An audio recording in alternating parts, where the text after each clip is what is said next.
Crônicas Videojogos!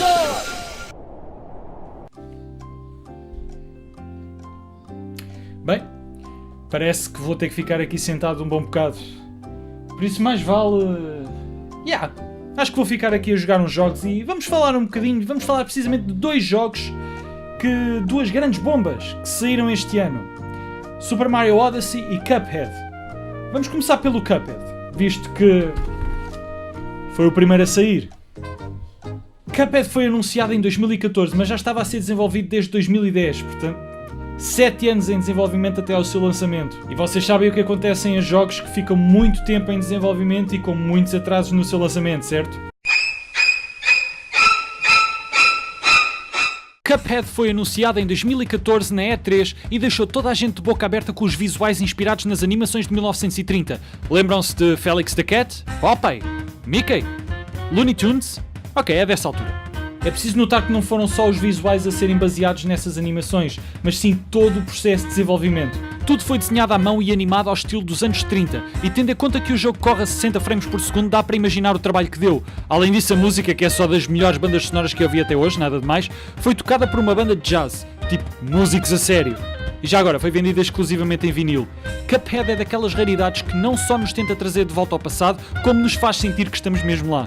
E querem saber como é o jogo? Vejam só a abertura. Well, Cuphead and his pal Mugman, they like to roll the dice. By chance they came on Devil's Game, and gosh, they paid the price. Uau! Eu quero esta música no meu telemóvel. Não há argumento nenhum que possa ir contra esta afirmação. Este jogo é uma obra de arte. É, na minha opinião, o jogo mais bonito que vi até hoje. Colorido, fiel ao seu estilo, detalhado, bem trabalhado e é perceptível o esforço e a dedicação da equipa. Cada personagem, cada objeto, cada movimento que vemos foi desenhado à mão. Julgo que isso explica porque é que o jogo demorou tanto tempo a ser lançado. A história é simples, tal como nas animações dessa altura. Cuphead e o seu amigo Mugman estão a brincar e aventuram-se num casino. Ao perderem uma aposta com o próprio diabo, este pede-lhes que recuperem contratos com outras criaturas em troca das suas vidas poupadas. Traduzindo para a linguagem de um jogador, isto significa: explora um mapa e mata criaturas. Boa altura para falarmos do jogo propriamente dito. E desde já não se preocupem porque não vou mostrar mais do que o primeiro mundo, logo não vai haver spoilers nenhuns. Como será então este jogo? É lindo! Meus amigos, que jogo fantástico! Os gráficos detalhados e as animações loucas dos anos 30 combinam na perfeição com um shooter deste género. Eu sei o que muitos estão a pensar. Um shooter? Zé, isto é claramente um jogo de plataformas. Não, meus amigos. Isto é um shooter. Com alguns elementos de plataformas. Vocês vão passar muito mais tempo a fazer piu, piu, piu do que a saltar por obstáculos, até porque o foco principal do jogo são os combates com boss. Sim, existem alguns níveis em que corremos e saltamos plataformas, mas grande parte destes níveis também se resumem a disparar o que quer que raio isto seja. Já agora, aproveito de ter mencionado isto para vos falar dos melhoramentos.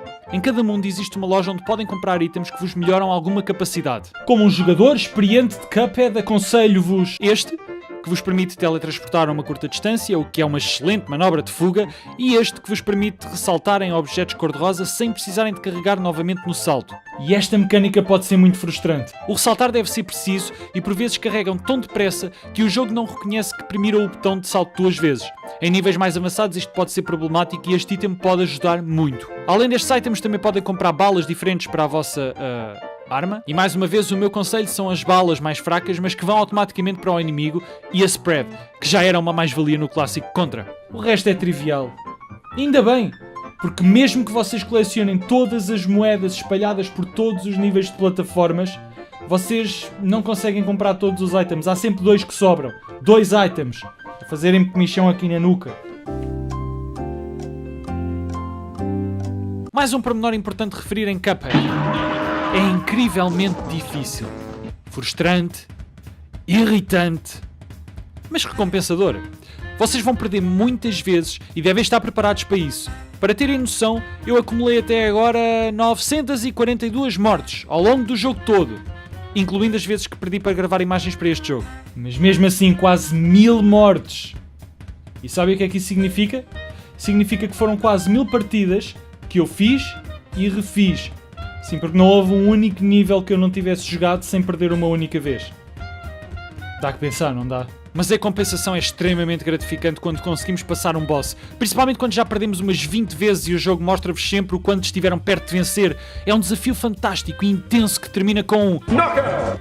E um grande... Yeah! Ai.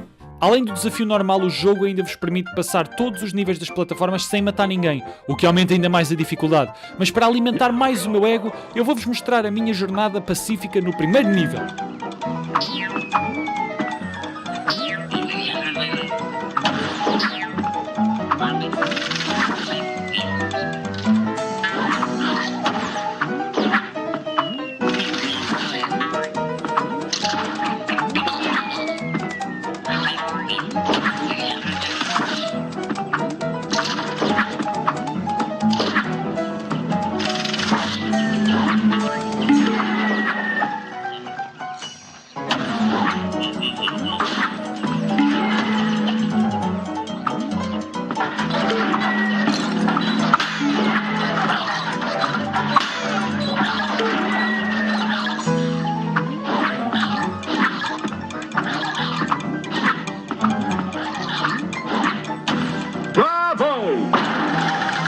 Viram? E tudo à primeira!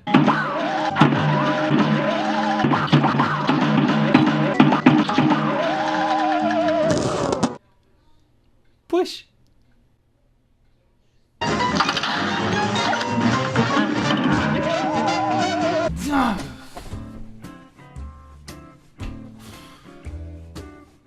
Isto foi muito intenso.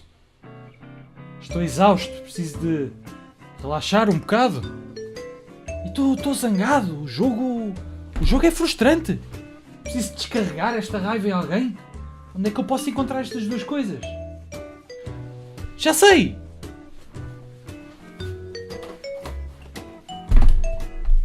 Vou jogar uma partida de Metin 2 nos servidores da MK. Ok, tenham paciência durante um bocadinho e eu sou só esta pequena menção. A malta por trás da MK tem feito um trabalho fantástico ao longo destes 8 anos de existência. E acreditem, se eles existem há tanto tempo é porque alguma coisa estão a fazer bem. Basicamente é a maior comunidade de Metin 2 em Portugal e é bem provável que muitos dos membros da comunidade tenham crescido a explorar o mundo de Metin 2 neste servidor. Só para terem noção, se uma pessoa nasceu na altura em que o servidor foi criado, neste momento já está no 3º ano de escolaridade. A MK é muito focada no modo PVP e por isso treinem contra a inteligência artificial e, quando se sentirem confiantes, juntem-se numa guild ou num reino e esfolem, espanquem e desintegrem outras pessoas como vocês. Podem aceder à MK no site mkmt2.com.pt, façam os downloads necessários e divirtam-se numa comunidade gigante mas unida. Numa guerra! Certo, eu já estou um bocadinho mais calmo. Por isso, vamos agora jogar o outro jogo que teve mais hype ao longo deste ano todo. Sabem do que é que eu estou a falar, certo? Vocês sabem bem, vocês já viram no título. Está na hora de passar para... Super Mario Odyssey! Nem mais, está na hora de falar do mais recente título da mascote da Nintendo, Super Mario! Nós tivemos uma pequenina espreitadela deste título quando surgiu o primeiro trailer da Switch. A hype começou aí. Quando surgiu o primeiro trailer, opa, já era jogo do ano.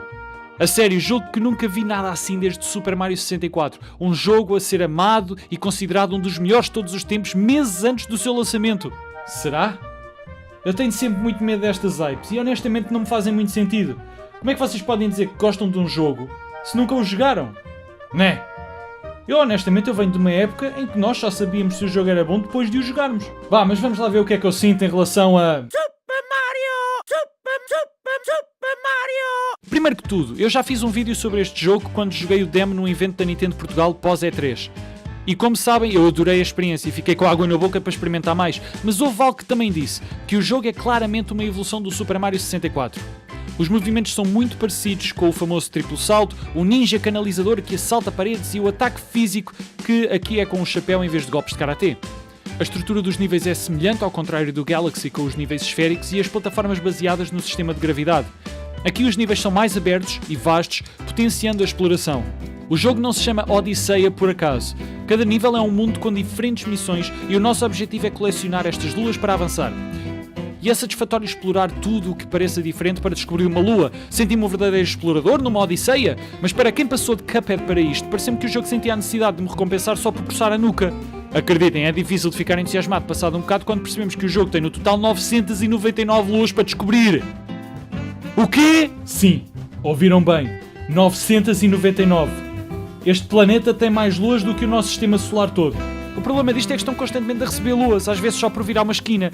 E é estranho, porque é o facto de existirem tantas luas que nos faz virar a esquina, mas ao mesmo tempo é quase como encontrar uma banana no chão.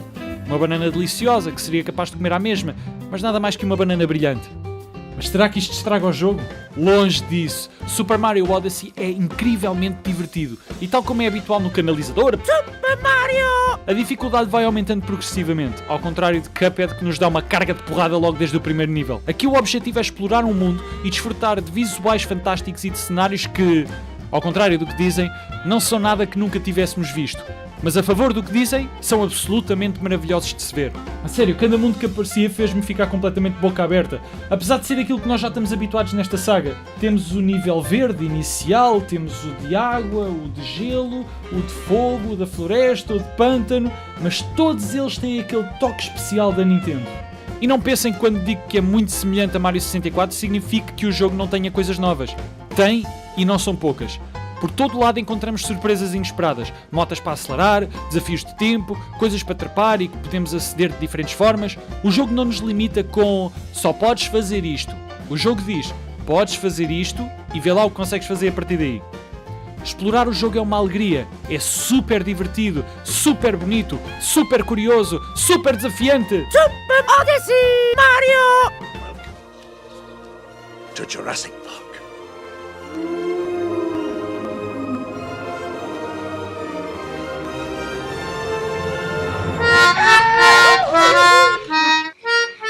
Mas o jogo tem alguns problemas que devem ser mencionados e grande parte deles tem a ver com o género que já não é tanto do meu agrado.